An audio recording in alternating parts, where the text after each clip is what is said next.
A mí, pues con este panorama de proceso de paz en Colombia, a mí a veces me da la impresión de que algunos medios que están alineados con esa defensa a veces a ultranza de las posturas, por ejemplo, en favor de la paz, como que lo que hacen es polarizar más a la opinión pública. Claro.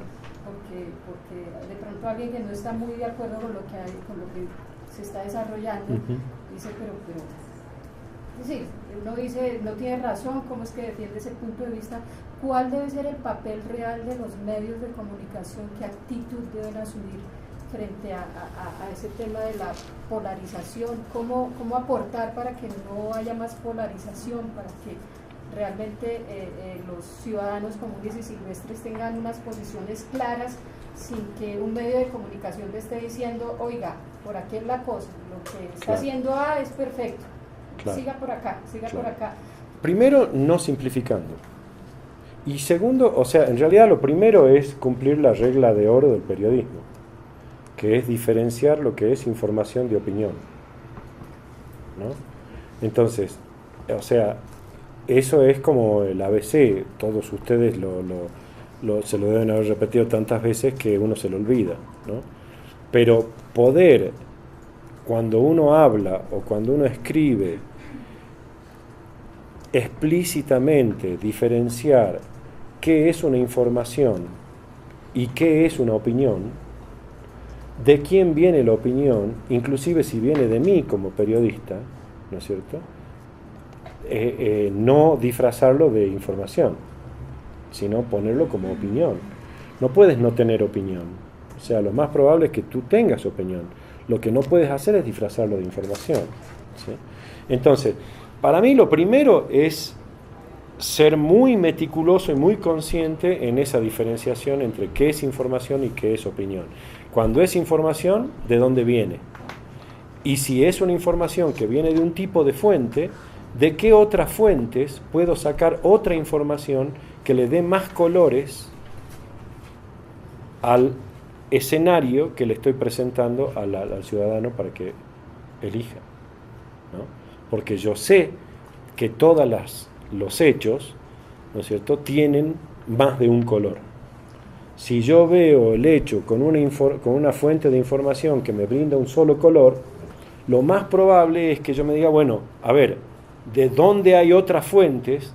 No que contrarresten, pero sino que enriquezcan de información esto que estoy presentando. ¿Y dónde hay otras opiniones, aparte de la mía, que enriquezcan esto? Porque si como comunicadores tú quieres ofrecerle a quien te escucha o a quien te lee la posibilidad de que tome sus propias decisiones, entonces le tienes que mostrar una paleta, ¿sí?, de colores, no uno solo, ¿no? Y eso es buen periodismo. Eso es básicamente buen periodismo.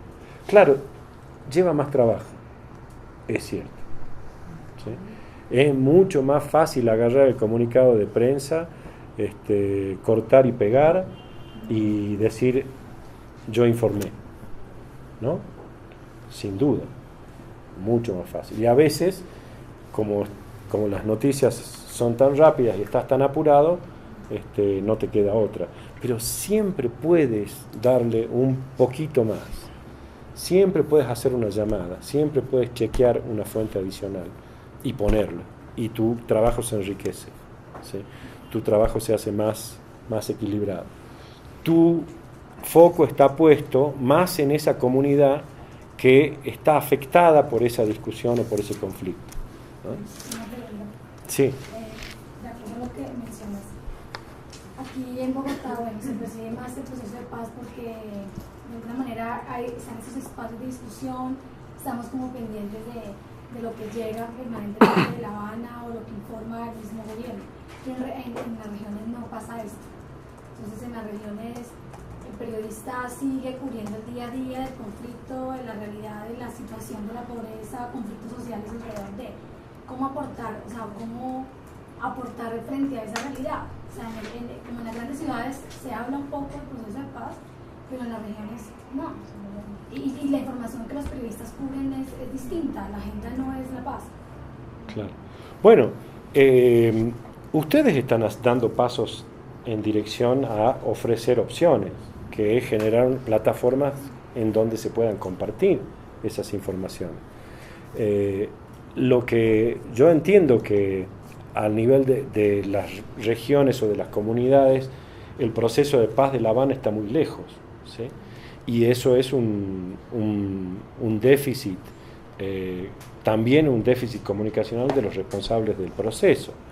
Pero hay mil maneras de contribuir a eso, porque los debates, las discusiones o el trabajo de comunicación tiene un campo de creatividad enorme. Ustedes pueden tomar la iniciativa, ¿sí? Y sencillamente, si ustedes ponen preguntas, aparecen respuestas. Si ustedes, digo, yo vivo en una ciudad bastante chica y que tiene comunidades muy pequeñas. Si uno pone preguntas, aparecen las inquietudes en esas comunidades. Sí. Sí, frente a eso me gustaría mencionar una cosa. Yo vengo de Casanare, yo no hago parte aquí de la ciudad. Trabajo en una ONG donde promovemos hace 6 años programas que tratan de que las personas, la comunidad rural, quiera construir historias diferentes. ¿Sí? Entonces, ¿qué pasa, digamos, también con el tema del contexto en ese caso? Digamos, la percepción de conflicto en ciertas áreas no es la misma. En ese caso, por ejemplo, allá tú les hablas de conflicto armado y ellos dicen, hace 7 años no tenemos conflicto armado. Claro. En Casanare, y ellos dicen como, pues claro, allá hubo paramilitares, hubo problemas tremendos, y ya ahorita estamos en una época de post-conflicto, donde uno dice, bueno, acá tenemos que entender 2 cosas muy diferentes. ¿Qué está pasando pues en La Habana? Pues las FARC, gobierno, pero ¿qué pasó con los otros territorios donde llegó a haber también esa afectación? Y ahorita, pues, digamos, el papel de nosotros como comunicadores allá no es, digamos, generar esa polarización, sino es mirar qué opciones de desarrollo vamos a querer construir a partir de esas necesidades locales. ¿Sí? Y estamos, pues, digamos, como, claro, bien, ¿cómo vamos a narrar eso y cuál es la mejor estrategia para eso? Porque es bastante complejo. ¿Sí? Claro. O sea, ellos ya lo ven muy diferente. Seguro. Entonces, ahí sí. Ahora, pero bueno, vivimos en una aldea global, de manera tal que no es, aun cuando no haya un conflicto hace 7 años armado en esa región, el hecho de que todo el contexto nacional dé por finalizada la confrontación armada entre el gobierno y la FARC puede cambiar mucho las dinámicas nacionales, sobre todo aquellas que afectan al desarrollo, ¿sí?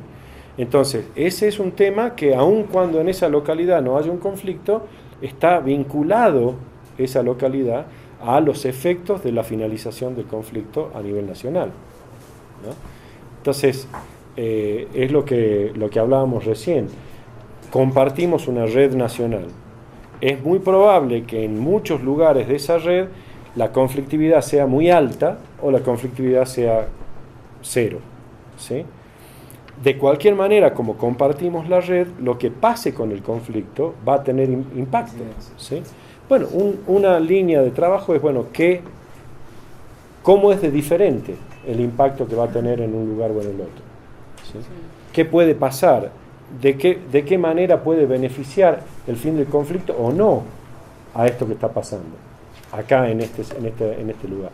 Un amigo de acá me decía, mira, me dice, la verdad es que hay muchas fuerzas y mucha inercia para que el conflicto no se termine, para que no se firme ninguna paz. Porque, bueno, hoy, no sé, por darte un ejemplo, hay muchos empresarios que no pagan impuestos y eso se deja pasar, porque total, digamos, tenemos que defender que no nos maten y que no nos invadan y que no nos ocupen un territorio, qué sé yo. Hay muchas cosas a las que no le ponemos atención, ¿sí? O hay muchas cosas que funcionan de una determinada manera porque tenemos una situación de guerra interna, de conflicto armado, etcétera, que van a dejar de funcionar de esa manera, o que es muy probable que dejen de funcionar de esa manera. Entonces hay muchas inercias y estas son cosas que sin duda están jugando, ¿no? Sí. Es que yo, ¿cómo es tu nombre? Camilo. Camilo, yo intento ligar como un poco lo que Camilo dice con respecto a lo que el profesor habla de tercer lado. Porque, no sé, yo pensaría que el tercer lado no solamente tiene que ver con la construcción de realidad desde la perspectiva de víctimas, como por lo general lo entendemos en Colombia, Claro, es decir, no. como los afectados por el conflicto, entonces las víctimas, sino por como otros sectores de la sociedad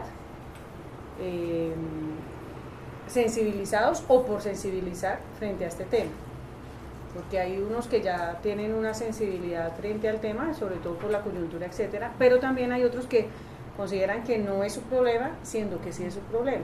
Entonces ahí también habría como que ver eso. Pero yo le pregunto, profesor, con respecto a esa gráfica que muestra que no son dos lados, sino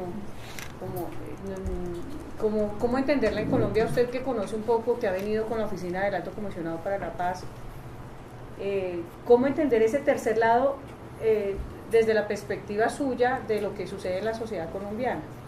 ¿Cómo lo ve? Porque ahí estarían los territorios, que es un poco lo que yo veo que está tratando de explicar aquí. Sí, a ver, yo personalmente parto de algunos supuestos, ¿no? Uno de los supuestos de los que parto es que la experiencia comparativa muestra que a aquellos países que han terminado conflictos internos armados por la vía del acuerdo les ha ido mejor que a aquellos países que han terminado conflictos armados por victoria.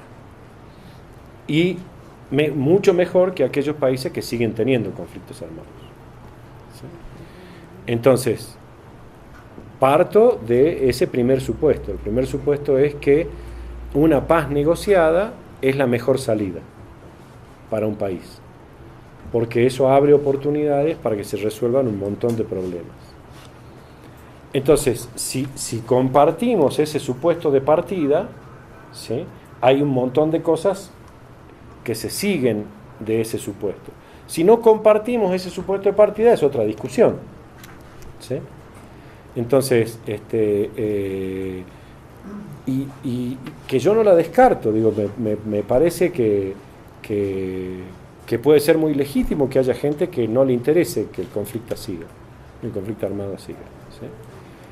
Sin embargo, si forman parte de esta sociedad, yo diría, bueno, hay pruebas, y está bastante comprobado, de que los beneficios de la paz son mayores a los beneficios de la guerra, en términos de aquello que nos es común como país, ¿sí? Ahora, que eso signifique una mejora directa en mi situación personal, no lo sé. Puede ser que no, ¿sí? Y también depende de qué es lo que yo quiera mirar. Quiero mirar solamente mi situación personal, mi situación de sector, o cómo mi situación de personal está limitada por la situación general, o posibilitada por la situación general. Yo creo que si uno puede mirar todo lo que se puede abrir en Colombia, en todos los ámbitos, ¿no es cierto?, con el fin negociado del conflicto armado, es enorme. En términos de las regiones y en términos de lo que pasa en cada uno de los lugares, fíjense que el gráfico lo que te muestra es que estamos conectados, ¿no? Estamos conectados, el tercer lado, el lado 1 y el lado 2, porque todos formamos parte de la misma red y co-construimos la realidad que compartimos. Y con mi intervención, con lo que yo hago cotidianamente, pongo mi granito de arena a esa realidad co-construida que compartimos. No depende de mí 100%, pero pongo mi granito.